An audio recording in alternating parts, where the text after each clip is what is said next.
So now let's talk about the D in the deliver framework, which stands for DNS setup, infrastructure, and sender reputation. When we're looking at email deliverability, one of the foundational areas we want to look at is the proper setup of your domain name system records or DNS records.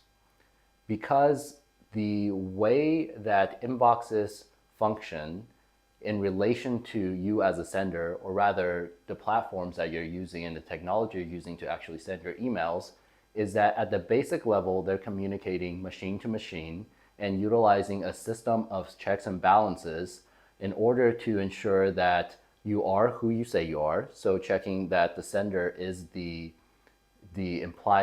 sender that it claims to be is actually the real sender. So this will help reduce phishing and spoofing attempts, for example.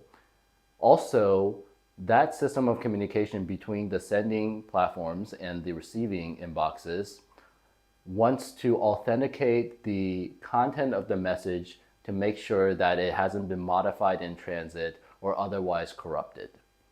So this basic level of security for the inbox's recipients that happens on this machine back and forth communication level relies on the DNS records and proper setup of the authentication records within your DNS hosting.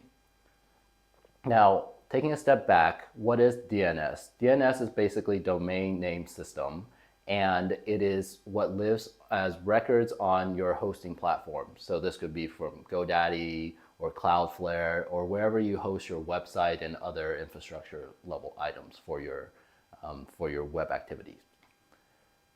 When we talk about records around email deliverability and the authentication records associated with them, what's important are 3 different records for the most part. There are other records that play as well, but the 3 that you need to know and you need to make sure that you get correct are 1, SPF record, 2, DKIM records, and then 3, DMARC records.